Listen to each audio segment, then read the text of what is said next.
السلام علیکم رحمۃ اللہ وبرکاتہ۔ امید کرتا ہوں خیریت سے ہوں گے آپ سبھی لوگ۔ آج آپ کے لیے پھر ایک نیا بیان لے کے آیا ہوں مفتی سلمان اجری صاحب کا، جس بیان میں مفتی سلمان اجری صاحب نے بتایا ہے کہ شیعہ اور سنی میں فرق کیا ہوتا ہے، آخر کیوں ہوتا ہے، حقیقت میں یہ بات صحیح ہے یا غلط۔ بیان پورا سنیں اور ویڈیو آگے بھی شیئر کریں تاکہ اور بھی لوگوں کو جانکاری پہنچنی چاہیے۔ ان جراثیم والے بیکٹیریا والے شیعوں کو میں کہوں گا یہ کھٹمل ہے۔ ان کو تکلیف ہوتی ہے ہماری باتوں سے کہ مولانا یہ شیعوں کے خلاف بہت بولتے ہیں۔ ان مسلمانوں سے میں کہتا ہوں تمہیں کیوں تکلیف ہوتی ہے؟ تم جب رسول اللہ کے ان خلیفاؤں پر ان کو بھونکتے ہوئے سنتے ہو تو تکلیف نہیں ہوتی؟ یہ کہتے ہیں شیعہ کہ اگر ہماری حکومت آ جائے مدینے میں تو ہم ابو بکر اور عمر کو قبروں سے نکال کر کوڑے ماریں گے۔ معاذ اللہ رب العالمین، تم برداشت کرو گے ان باتوں کو؟ یہ لوگ کہتے ہیں مولانا بہت سخت بولتے ہیں۔ کیوں نہ بولوں؟ جنہوں نے رسول اللہ کے اوپر اپنی جان قربان کر دی ان کے لیے تم بھونکتے ہو آج، اور ان کو کیسے ہم دوست بنا سکتے ہیں؟ ان سے کہو توبہ کریں، صحابہ کی شان میں بکنا بند کریں۔ پاکستان کے ابھی ایک شیعہ نے حضرت ابو بکر صدیق کو کافر کہا ہے۔ جو ان کو کافر کہے وہ خود کافر ہے، بلکہ جہنم کا کتا ہے۔ میرے عزیز سنی مسلمانوں، ان کی شرارتوں کو محسوس کرو، اور اگلا جو فتنہ آنے والا ہے نا وہ میں تمہیں بتا دوں۔ وہابیت کا فتنہ ختم ہو گیا، ابھی تقریباً ختم ہو گیا۔ یہ سلفیوں کا وہابیوں کا فتنہ ختم ہونے کے قریب آیا، لیکن جو اگلا فتنہ آئے گا وہ شیعوں کا فتنہ ہوگا، جو ہمارے سنیوں کے درمیان تصوف کے نام پر آئیں گے، صوفیت کے نام پر آئیں گے، اور یہ صرف حضرت مولا علی کرم اللہ وجہہ الکریم کے نام پر سب کو بلیک میل کریں گے۔ یہ کیا بتا پائیں گے علی کی علی کا مقام کیا ہے؟ آؤ سنو، سنی بتاتا ہے حیدر کرار کو وہ کیا مانتا ہے۔ تمہیں معلوم نہیں ہے حیدر کرار ہمارے لیے کیا مقام رکھتے ہیں؟ اے میرے عزیز، آج ہی میں نے جمعہ میں کہا ہمارا سلسلہ نبی تک اس وقت تک نہیں پہنچتا جب تک ہم علی کا نام نہیں لیتے۔ وہ باب علم ہیں۔ آؤ میں تمہیں بتاتا ہوں، شیعوں سے علی کی فضیلت سنتے ہو، سنی سے سن کے سنو۔ مولا علی کرم اللہ وجہہ الکریم کو ہم وہ مانتے ہیں کہ علی خود اعلان کرتے ہیں میں اس وقت تک دوسرا سجدہ نہیں کرتا جب تک پہلے سجدے میں اپنے رب کے جلوے نہیں دیکھتا۔ ہم اس علی کو تسلیم کرتے ہیں جو کہتا ہے کہ قرآن کی پوری تفسیر تو دور کی بات ہے، سورہ فاتحہ کی اگر میں تفسیر لکھنے بیٹھ جاؤں تو 70 اونٹوں کو بوجھل کرنا پڑ جائے گا۔ ہم اس حیدر کرار کو تسلیم کرتے ہیں جو جبرائیل امین آ کر ان کے بارگاہ میں سوال کرتے ہیں اے علی تم کہتے ہو ہر چیز کا جواب دیتے ہو، ہر چیز تمہیں معلوم ہے، بتاؤ اس وقت جبرائیل کہاں ہیں؟ کون پوچھ رہا ہے؟ جبرائیل پوچھ رہے ہیں۔ مولا علی اوپر دیکھتے ہیں، دائیں بائیں نیچے دیکھا اور مسکرا کر کہا میں نے دیکھ لیا سب جگہ جبرائیل کہیں نہیں دکھتے، اور اگر وہ کہیں نہیں ہے تو شاید سوال کرنے والا ہی جبرائیل ہے۔ مولا علی کرم اللہ وجہہ الکریم وہ صحابی ہیں جنہوں نے جبرائیل کو اپنے مجمع میں پہچانا۔ ہم سنی ان باتوں کو تسلیم کرتے ہیں، اور میرے آقا صلی اللہ علیہ وسلم نے برملا یہ اعلان فرمایا تھا من کنت مولا فہذا علی مولا، میں جس کا آقا ہوں علی اس کا آقا ہے۔ ہم نے جب نبی کو کہہ دیا سب سے اولا و اعلیٰ ہمارا نبی، جہاں ہم اپنے نبی کو آقا سمجھتے ہیں، میرے نبی کے فرمان کے مطابق مولا کو بھی ہم علی کو بھی اپنا آقا سمجھتے ہیں۔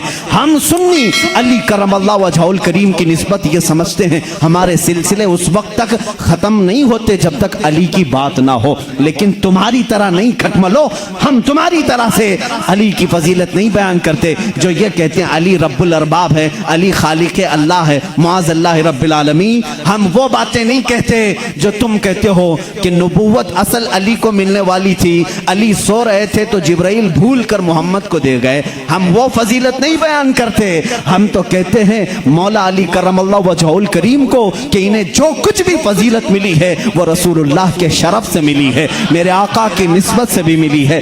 علی علی اس لیے ہیں کہ جب پیدا ہوئے تھے تو رسول اللہ کا لعاب پاک پیا تھا۔ علی اس لیے علی ہیں علی کی اپنی فضیلت ان کی ذاتی نہیں ہے، یہ میرے آقا کی عطا کی ہوئی ہے۔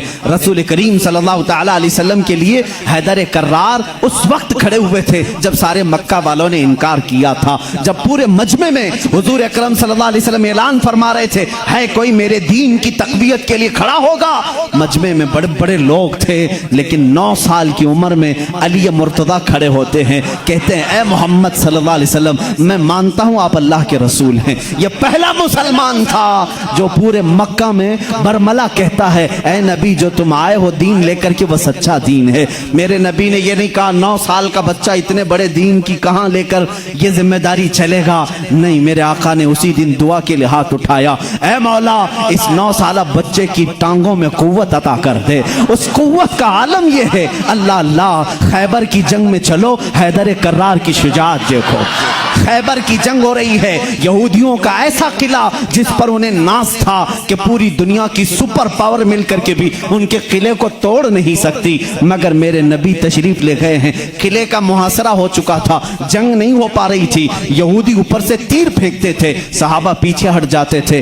ایک رات میرے آقا صلی اللہ علیہ وسلم صحابہ کی اس پسپائی کو دیکھ کر کے اعلان کرتے ہیں اے صحابہ آج سو جاؤ، آج سو جاؤ، کل صبح ہونے دو، میں یہ جھنڈا اس کے ہاتھ میں دوں گا جس کو اللہ بھی پسند کرتا ہے، اس کا نبی بھی پسند کرتا ہے۔ صحابہ کہتے ہیں حضور کا اتنا فرمانا تھا، نیند کس کو آئے، نیند کس کو آئے؟ میرے آقا کے اس فرمان پر سارے صحابہ جاگتے رہے، پتہ نہیں صبح جھنڈا کس کے ہاتھ میں ہوگا۔ مجمع میں صبح فجر کے بعد سارے جمع تھے، حضور صلی اللہ علیہ وسلم جھنڈا لے کر کھڑے ہیں کہ آج کا علم، آج کے خیبر کا علم اس کے ہاتھ میں دیا جائے گا جو اللہ اور اس کے رسول کو محبوب ہے۔ حضور نے سب جگہ نظریں دوڑائی، اس کے بعد صحابہ کہتے ہیں میرا نام ہوگا، میرا نام ہوگا۔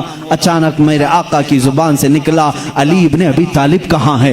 اس وقت وہ مجمع میں بھی نہیں تھے، مجمع میں بھی نہیں تھے۔ کہا یا رسول اللہ صلی اللہ علیہ وسلم کل رات بیمار ہو گئے، بخار آیا ہے، آنکھیں لال ہو گئی ہیں، آشوب چشم، آنکھیں بہنے کی بیماری آتی ہے، آشوب چشم آ گیا ہے، آنکھیں لال ہو گئی ہیں، آنکھیں بہت زیادہ دکھ رہی ہیں، اس لیے سوئے ہیں۔ کہا جاؤ اٹھا لاؤ، جاؤ اٹھا لاؤ۔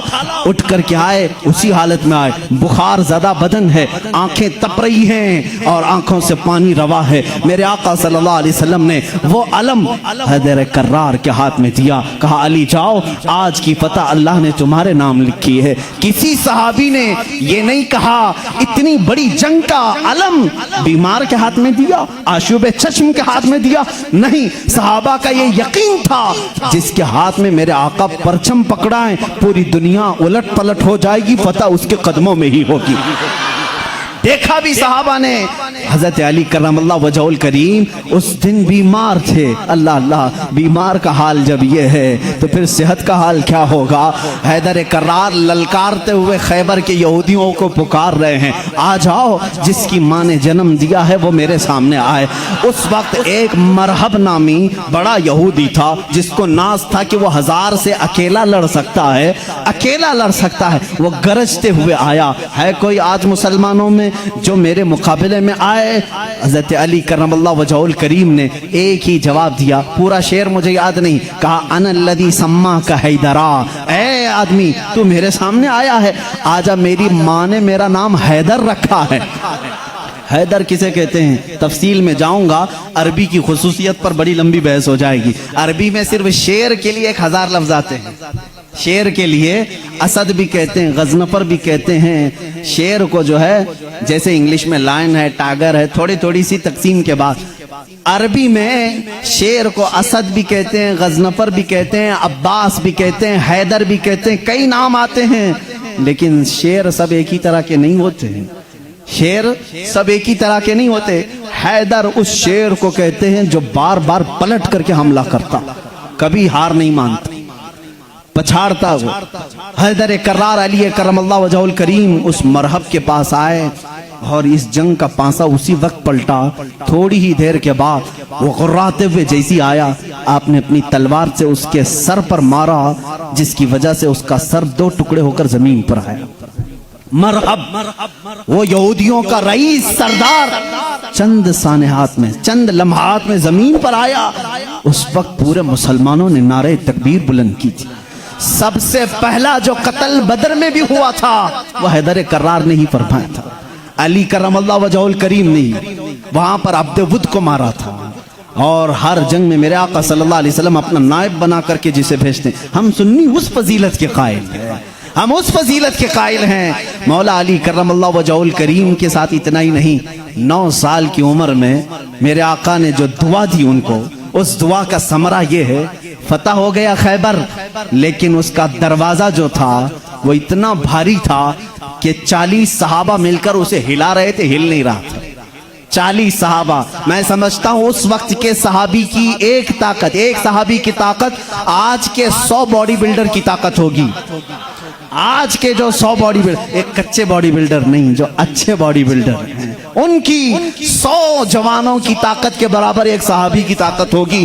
اس زمانے کے 40 صحابہ خیبر کے پھاٹک کو ہلا رہے تھے, نہیں ہل رہا تھا. سبوں نے پھر یہی کہا, علی کو بلاؤ, علی کو بلاؤ. صحابہ نے حضرت علی کو بلایا. بخار زدہ ہے, آشوب چشم ہے, مرہب کو ابھی مار کر کے آیا ہے. صحابہ نے کہا پھاٹک ہلتا نہیں. حضرت علی کرم اللہ وجہ الکریم ایک ہاتھ میں علم پکڑے ہوئے تھے, ایک ہاتھ میں پرچم ہے, دوسرے ہاتھ سے آپ نے اس پھاٹک کو, اس دروازے کو دھکا دیا. صحابہ کہتے ہیں ہم نے دیکھا غیبی طاقت پتہ نہیں علی کے اندر کہاں سے آئی تھی, وہ ایک ہاتھ سے ہلا اور تقریباً 40 گز دور جا کر کے گرا. وہ حیدر کرار کی طاقت ہے. خیبر کے اس قلعے کو فتح کرنے میں یہ صحرا علی کے نام پر جاتا ہے. اسی لیے آج بھی ہم کہتے ہیں فاتح خیبر حیدر کرار. سنی اس فضیلت کے قائل ہیں. ہم تو کہتے ہیں لا فتح الا علی, لا سیف الا ذوالفقار, قوت پروردگار, قوت یزدان, شیر یزدان, قوت پروردگار, لا فتح الا علی, لا سیف الا ذوالفقار. یعنی ہم اس علی کو مانتے ہیں جس کے پاس قوت تھی تو وہ اللہ کی دی ہوئی قوت تھی. اگر نوجوان کا ذکر آئے کبھی تو ہم جوان کس کو کہتے ہیں, صرف اچھل کود کرنے والے کو نہیں. حقیقت میں عربی میں جوان کہتے ہیں علی جیسا ہو. حقیقت میں جوان کا لفظ فٹ بیٹھتا ہے کس پر, حیدر کرار پر. جانتے ہو اس وقت عمر کیا تھی ہوگی ان کی, عمر کیا تھی؟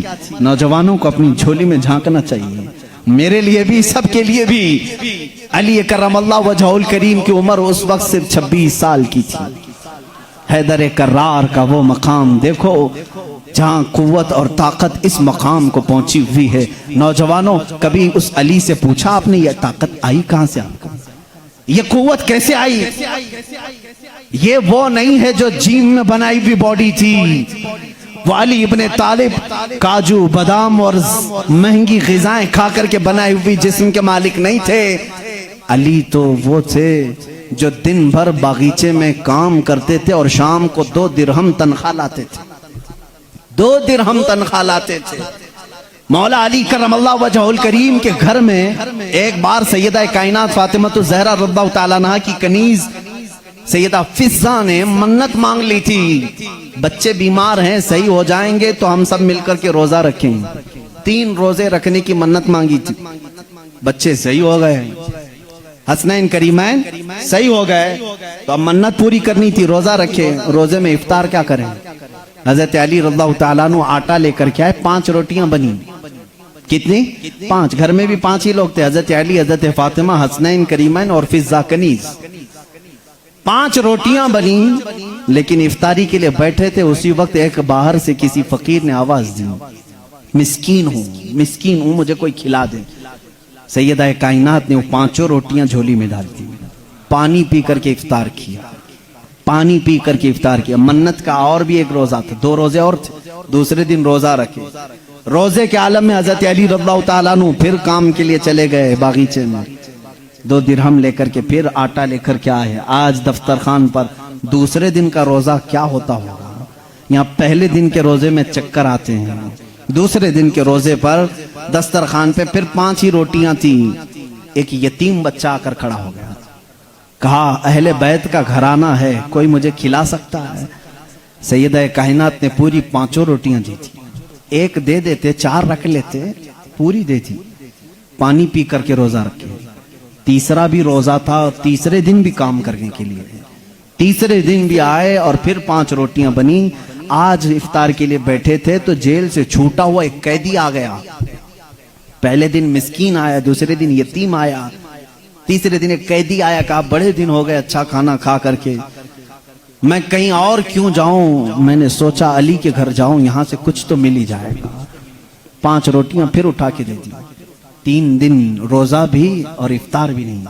کیا حالت ہوگی؟ حیدر کرار کی طاقت کو تم محسوس نہیں کر سکتے.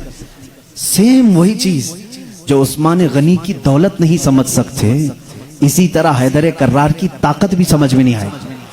ان کا کیلکولیشن نہیں ہو پائے گا مال کا, اور ان کو تولنے والا کوئی وزن نہیں ہو سکے گا.